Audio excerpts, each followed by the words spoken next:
Hello everyone, and welcome to the channel. We think we know history. We read about kings and queens, battles and treaties. But what if the real story, the one that truly shaped our world, was written in the shadows, by an organization so powerful it could make monarchs and bankrupt nations? What if that organization was richer than any kingdom, more disciplined than any army, and answered only to God? And what if on a single curse? And the first thing you need to understand is that their end was far more shocking than their beginning. Forget what you think you know. We're not starting in a dusty desert, we're starting in the heart of Paris just before dawn. The date is Friday the 13th of October 1307, a day that will live in infamy, a day that will give birth to a superstition that lasts for centuries, but for the men sleeping in the Paris temple, a sprawling fortress that served as the financial heart of Europe. They were warriors, monks, bankers, and diplomats. They were the poor fellow soldiers of Christ and of the Temple of Solomon, the Knights Templar, and they were about to be erased. As the first light touched the spires of Notre Dame, a quiet order was being unsealed in every town and village across France. It was an order from the most powerful man in the country, King Philip IV, a man known as Philip the... The order was simple, brutal, and absolute. Arrest every Templar, seize all their property, and hold them for the Inquisition. At the appointed hour, the king's seneschals hammered on the gates of the temple. There was no battle. There was no heroic last stand. The knights, many of them old men who had long since hung up their swords, were taken completely by surprise. They were dragged from their beds, bound in chains. The same scene played out across the entire kingdom. In one single, coordinated blow, the most powerful organization in Christendom was decapitated. But when Philip's men stormed the vaults of the Paris temple, the legendary treasury that was said to hold the wealth of nations, they found almost nothing. The great hoard of gold and silver was gone. The records were... And down at the Templar, controlled port of La Rochelle, their entire naval fleet had vanished, slipping out to sea under the cover of darkness, never to be seen again. So the great question that echoes down through 7 centuries isn't just how this happened. It's why. Why would a king turn on the very bankers who funded his kingdom? And more importantly, where did the money go? Where did the ships go? Where did the secrets go? Back to the beginning. To a time when 9 knights made a vow in the ruins of a conquered city. It was the year 1119. Jerusalem had been captured by the First Crusade. But the roads leading to the Holy City were swarming with bandits. Pilgrims who had traveled 1,000 miles to pray at the Holy Sepulchre were being robbed and slaughtered. It was in this chaos that a French nobleman named Hugues de Payens and 8 of his relatives and friends approached Baldwin II, the King of Jerusalem. They proposed a radical idea, a new kind of order, men who would be both monks and soldiers. They would take vows of poverty, chastity, and obedience. But instead of a life of quiet prayer, they would wield the sword to protect the faithful. King Baldwin was impressed. He gave them a headquarters on the Temple Mount, in a wing of the Al-Aqsa Mosque, which the Crusaders believed was the site of the original Temple of Solomon. And just like that, they had their name, the Knights of the Temple. Or the Templars for the first 9 years, that's all they were, 9 men, with a noble mission but few resources. They were so poor, their official seal depicted 2 knights riding a single horse, a symbol of their vow of poverty.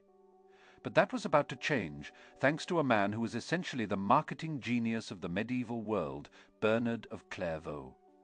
Bernard was the most influential churchman of his day, a powerful orator and a brilliant theologian. He saw in the Templars the ultimate expression of... He wrote a treatise called In Praise of the New Knighthood, which went viral by 12th century standards. He didn't just defend the idea of a warrior monk, he celebrated it. He painted a picture of a holy warrior, a man who, if he killed, killed for Christ, and if he died, died in Christ. There was no sin, only glory. It was a message that resonated across a deeply pious... At the Council of Troyes in 1129, Bernard's passionate advocacy won the Templars the official backing of the Pope.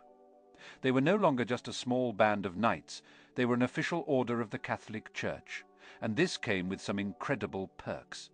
They were granted the right to wear their iconic white mantle emblazoned with a red cross.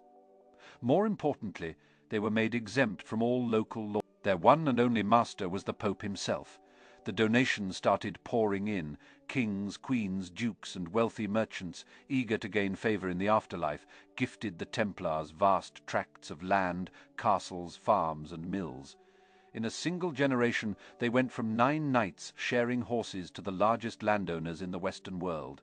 But their true genius, the secret to their astronomical wealth, an idea that would invent modern banking. Imagine you are a nobleman in England in the 13th century. You want to go on crusade. The journey is long and perilous. Carrying enough gold to fund your trip makes you a prime target for thieves. This is where the Templars came in. You could walk into the London Temple, a massive complex on the River Thames, and deposit your gold. In return, they would give you a piece of parchment, a letter. You could then travel across Europe, unarmed and unburdened. When you reached Jerusalem, you'd present your letter at the Templar preceptory there, and they would give you the exact amount of your deposit, minus a small service fee. It was the first international banking system.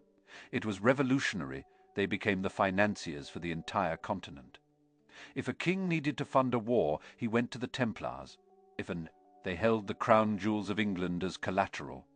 They managed the entire treasury of France. Their Paris temple was not just a fortress, it was the central bank of Europe. They became experts in logistics and supply chain management, using their fleet of ships and their network of preceptories across Europe and the Holy Land to move money, goods, and people with an efficiency that no government could match. And on the battlefield, they were a terrifying force, dressed in their white mantles, charging under their black and white banner, the Bucent. They were the shock troops of the Crusader armies. Their rules, known as the Latin rule, dictated absolute discipline. A Templar could not retreat unless the odds were worse than 3-1, or unless the banner fell. They were often the first into the fray, and they were an army, a bank, a multinational corporation, and a holy order all rolled into one. For nearly 200 years they were untouchable. Their power grew, their wealth compounded, and their secrets deepened. They built round churches in London and Paris to mimic the Holy Sepulchre in Jerusalem. They created a secret internal hierarchy. A knight who joined the order they became a state within a state, a transnational power that transcended the petty squabbles of feudal lords. But in the shadows, resentment was brewing. Kings began to see them not as allies, but as rivals. Local bishops chafed at their immunity. And the common people, who saw their fortresses rising in every city, began to whisper. What really went on behind those closed doors? In 1291, the city of Acre, the last Crusader stronghold in the Holy Land, fell to the Mamluk Sultanate. The dream of a Christian Jerusalem was over, and with it the Templars' original reason for being. They had been created to protect pilgrims and defend the Holy Land. Now the Holy Land was lost. They retreated to Cyprus, then back to their bases in Europe, a fabulously wealthy organization with a mission that no longer existed. They were a solution to a problem that was gone, and that made them vulnerable. And in Paris, a king with a cold heart and an empty treasury was watching. King Philip IV of France was a strange and complex man, pious and devout, yet utterly ruthless. He believed he was God's chosen instrument on earth, and that the glory of France was the will of. He had debased the currency to pay for his constant wars with England and Flanders, and he was deeply, catastrophically in debt. His biggest creditor, the Knights Templar Philip, saw their wealth not as a loan to be repaid, but as a treasure to be seized. He saw their international power not as a convenience, but as a threat to his own royal authority. How could he, the King of France, have a foreign power operating within his borders, immune to his laws, richer than he was? It was an intolerable situation. But how do you attack an order that is protected by the Pope himself? How do you convince the world that God's holy warriors are, in fact, agents of the devil? You need a plan and a weapon. Philip's weapon was a man named Nogaret was a cunning, merciless lawyer, a man whose own grandfather had been burned as a heretic. He had a deep-seated hatred for any power that challenged the king. Years earlier, he had stormed the palace of the previous pope, Boniface VIII, and allegedly slapped him in the face, an act of such audacity it was almost unbelievable. The Pope died shortly after. A broken man, Nogaret, to destroy the Templars, Philip and Nogaret devised a strategy of pure psychological warfare. They couldn't fight the Templars on the battlefield. They were legendary warriors. They couldn't out. Maneuver them financially, they controlled the system. So they decided to attack something else. Their reputation, their very soul. A whisper campaign began. It started with a man named Esquire. He claimed he had stories to tell. Dark secrets from within the order. He was brought before the royal court and offered a pardon for his own crimes in exchange for information. He told the king exactly what he wanted to hear, stories of blasphemy and corruption, stories that Nogaret's propaganda machine would amplify into a symphony of horror. The accusations they concocted were designed to be as shocking and repulsive as they claimed that during the secret initiation ceremony, new recruits were forced to deny Christ, to spit or urinate on the crucifix. They accused the knights of worshipping a demonic idol, a severed head known as Baphomet. They whispered of institutionalized homosexuality, of obscene kisses, of betraying the Crusader cause by making secret pacts with the Saracens. It was a cocktail of the most mortal sins imaginable in the 14th century: heresy, idolatry, and sodomy. To make it work, Philip needed one more piece in place. The Pope, the new Pope, Clement V, was a Frenchman, Bertrand des Got. His election had been heavily influenced by Philip, and he had moved the papal court from Rome to Avignon in southern France. Clement was a weak and indecisive man, and Philip played him like a fiddle. He presented the Pope with his evidence, pressuring him to authorize an investigation. The Pope hesitated. He knew the Templars. They were the Church's army, but Philip was relentless. He threatened to put the long-dead Pope Boniface on trial for heresy, a move that would have shattered the Church's authority. Cornered, he issued a papal bull, a secret order to the kings of Europe, instructing them to investigate the Templars, but to do so with caution. Philip took the bull and ran with it. He ignored the part about caution. He had the justification he needed. He set the date. He drafted the orders. The trap was laid. And so we return to that cold morning, Friday the 13th of October. The Grand Master of the Order, Jacques de Molay, a veteran of the wars in the East, had been in Paris just days before, serving as a pallbearer at the funeral of Philip's sister-in-law. He had no idea what was coming. He was arrested along with everyone else, the king's men, armed with the royal warrant, and the Pope's reluctant blessing, now had thousands of Templars in their custody. And for that, they had the full, terrifying apparatus of the medieval Inquisition. The knights were isolated from one another. They were starved, kept in darkness, and systematically tortured. The methods were horrific. The rack, which stretched a man's limbs until they dislocated. The strappado, where the hands were tied behind the back and the victim was hoisted into the air and dropped, tearing the shoulder. Burning fat was smeared on the soles of their feet and held over a fire until the skin and bone were charred away. Under this agony, men will confess to anything, and they did. One by one, the proud warriors of Christ broke. They confessed to spitting on the cross.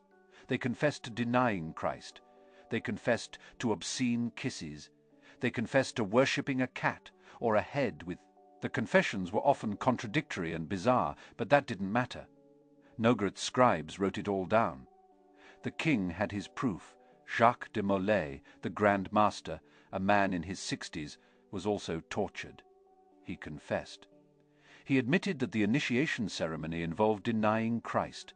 It was a devastating blow to the order. If their own leader admitted guilt, the news of the arrests and confessions sent shockwaves across Europe. King Edward II of England initially defended the Templars, writing to the Pope in their favour. But under pressure from Philip and Clement, he too ordered their arrest.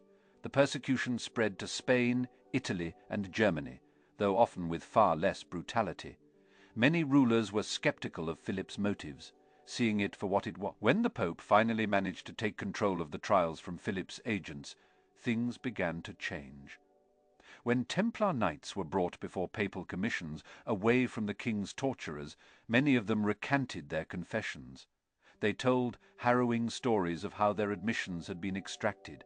They proclaimed their innocence and the purity of the order in Paris.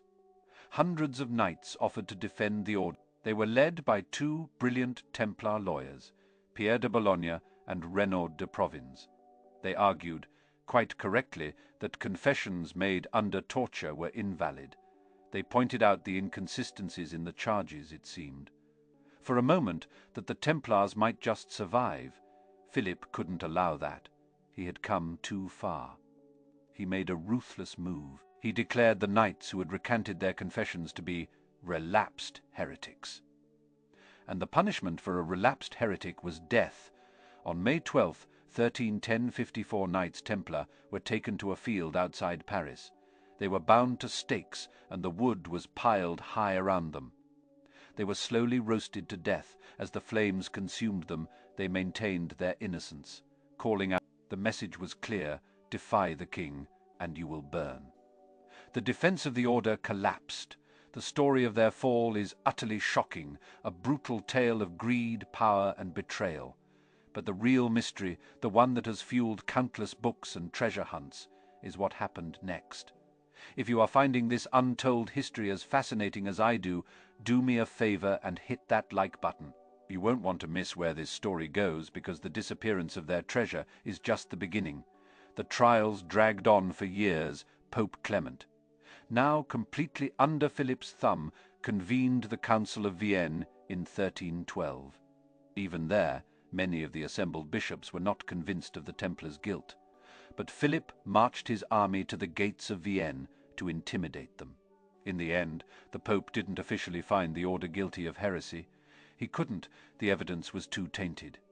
Instead, he used a legal loophole. He issued a papal bull, Vox in Excelso, declaring that for the good of the Church and to avoid scandal, the order was to be dissolved. Not condemned, but dissolved. Their name was to be struck from the records. Their vast properties were to be... In reality, Philip and other monarchs kept the lion's share for themselves to cover their expenses in prosecuting the Templars. The final act of this tragedy took place 2 years later, on the 18th of March, 1314.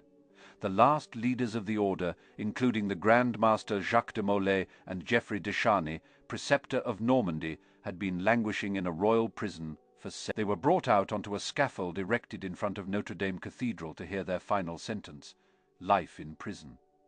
But at that moment, something inside Jacques de Molay snapped. After years of imprisonment and suffering, this proud old warrior decided to make one last stand. He and de Charny stood before the crowd and the king's commissioners and did the unthinkable. They recanted their confession. They declared that they had sinned only in lying to save their own lives. They had betrayed their brothers and their God, and for that they sought forgiveness. King Philip was furious. This public defiance was a direct challenge to his authority. He didn't even consult with the papal legates. His verdict was immediate, as relapsed heretics. They were to be burned at the stake that very evening. As the sun set over Paris, de Molay and de Charny were taken to a small island in the river Seine. They were bound to the stake, and the pyre was lit. According to legend, as the flames licked higher, Jacques de Molay raised his voice one last time. He did not scream or beg for mercy. Instead, he issued a curse. He looked towards the royal palace and the papal court and shouted, "God knows who is wrong, and soon a calamity will occur to those who have condemned us to death. Pope Clement, and you, King Philip, I summon you to the tribunal of God within a year and a day. Woe will come to those who have condemned us." The crowd watched in stunned silence as the last Grand Master of the Knights Templar was consumed by fire. It was a dramatic end, but what happened just over a month later, Pope Clement V, who had been suffering from a painful illness, died. His body was laid in a church which was then struck by lightning during the night, and the resulting fire all but incinerated his corpse. Later that year, King Philip the Fair, a strong and healthy man in his mid-40s, was out hunting when he suffered a stroke after falling from his horse. He was carried back to his palace, where Guillaume de Nogaret had already died the previous year. Under mysterious circumstances, within a year and a day, the 3 men most responsible for the destruction of the Templars were all dead. The curse appeared to have come true. Not only that, but Philip's 3 sons would each rule in succession and die without producing a male heir, ending the 300-year-old Capetian dynasty and plunging France in. It was as if the Templars had their revenge from beyond the grave. And this is where history ends and the great mystery begins. The order was gone. Its leaders were dead. But what about the treasure, the fleet that slipped away from La Rochelle, the centuries of accumulated knowledge and secrets? Philip got his hands on the Templar lands, but the liquid assets, the gold, the silver, the jewels, the the official historical record is silent, but legends and theories have filled that silence for 700 years. This is the part of the story that captures the imagination. Where did the Templar treasure go? Theory number 1, it was hidden in Europe. The Templars knew the end was coming. The Whisper campaign had been going on for months. They had time to act. The theory goes that the night before the arrests, wagons some believe it was taken north, loaded onto the missing fleet at La Rochelle, and sailed away. But to where? One of the most enduring candidates is Scotland at the time. The King of Scotland, Robert the Bruce, was at war with England and had been excommunicated by the Pope. This meant that Scotland was one of the few places in Europe where the Pope's order to arrest the Templars had no effect. It was a safe haven. Templar knights fleeing the persecution in France could have found refuge there, bringing their treasure and their military expertise with them. Proponents of this theory point to the famous Battle of Bannockburn in 1314, where a small Scottish army defeated a much larger English force. Some accounts speak of a mysterious, elite cavalry charge that turned the tide of the battle. A charge some believe was led. The most tantalizing clue in Scotland is Rosslyn Chapel, a small church built in the mid-1/5th century, long after the Templars were dissolved, but its architecture is unlike anything else in Europe. The chapel is covered inside and out with a riot of carvings that mix Christian symbolism with pagan green men and strange images that some interpret as corn and aloe vera, plants that were only supposed to have been discovered in the Americas decades after the chapel was built. The chapel's founder, William Sinclair, was descended from a family with known Templar connections. Is it possible that Rosslyn Chapel is a stone library, its carvings a coded map, and that the Templar treasure lies buried in a sealed vault beneath its floor? Ground-penetrating radar has indeed shown anomalies and what looks like a hidden chamber below the chapel, but the owners have so far refused to allow any excavation. The secret of Rosslyn remains a secret. Then there is this small, unassuming island off the coast of Nova Scotia, Canada, is home to one of history's greatest treasure hunts. For over 200 years, people have been trying to excavate a mysterious man-made shaft known as the Money Pit, which seems to be protected by a series of ingenious booby traps, including flood tunnels connected to the ocean. Who could have built such a complex structure in the 14th? Some researchers believe the Templar fleet, after leaving La Rochelle, didn't go to Scotland, but sailed across the Atlantic a century before Columbus, using knowledge and maps they had acquired in the Holy Land. They speculate that the Templars hid their treasure, and perhaps even the Holy Grail itself, in this elaborate pit, far from the greedy hands of European kings. Clues like a lead cross found on the island, with similar metallurgical properties to medieval French lead, have only fueled the speculation. But despite centuries of digging, no major treasure has ever been recovered from Oak Island. The Money Pit has claimed millions of dollars and several lives, but its secret remains stubbornly buried. But what if the treasure wasn't gold and jewels? This leads us to theory number. The Templars spent nearly 2 centuries headquartered on the Temple Mount in Jerusalem, the site of Solomon's temple for years. They excavated beneath it. What did they find? Some believe they discovered the legendary lost treasures of the temple itself, the Ark of the Covenant containing the stone tablets of the 10 Commandments, or perhaps the Holy Grail, the cup used by Christ at the Last Supper. Possession of such a relic would have given the Templars unimaginable spiritual authority, perhaps even more than the Pope himself. This could explain why the Church was so willing to see them destroyed. An even more explosive theory suggests they found not an object, but document scrolls that told a different version of the story of Jesus Christ. Perhaps proof that he had a wife, Mary Magdalene, and children whose bloodline. This is the bloodline theory popularized in fiction, which suggests that the Templars were the protectors of this sacred lineage. If such a secret ever came to light, it would completely undermine the foundations of the Catholic Church and the divine right of kings, the treasure. In this case, wasn't something to be spent, but something to be protected at all costs. Hiding it would have been their final sick. The very existence of this secret knowledge would have been the ultimate threat to Philip and the Pope, a far greater motive for their destruction than mere greed. This theory suggests the treasure isn't buried in one place, but was disseminated. Its secrets passed down through a hidden lineage of guardians. This brings us to the third and most clandestine theory. The Templars never really vanished. The argument is that an organization so vast, so well organized, and so secretive wouldn't just allow itself to be wiped out, they would have had contingency plans. The order to dissolve the Templars was public, but what if, in secret, the surviving knights simply went underground? They shed their white mantles, created new rituals, new names, and continued their work in the shadows. Many Masonic rituals and degrees have Templar themes. The highest degree of the York Rite of Freemasonry is called the Order of the Knights Templar.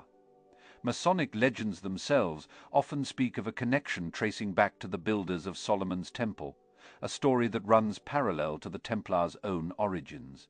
Is it possible that the surviving Templars in Scotland, under the protection of Robert the Bruce, merged with the existing guilds of stonemasons, hiding their esoteric knowledge within the guild's symbolic language?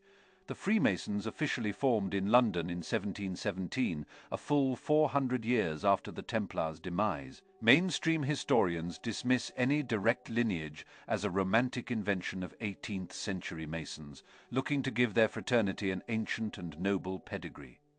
But the theory persists. The idea that a secret brotherhood has been guiding history from the shadows, carrying the legacy of the Templars, is a powerful one. So, what is the truth? Was the treasure a hoard of gold? Was it a sacred relic or a piece of world-shattering knowledge that is still being protected? Or was the treasure the order itself, which survived persecution and continues to exist today under a different guise?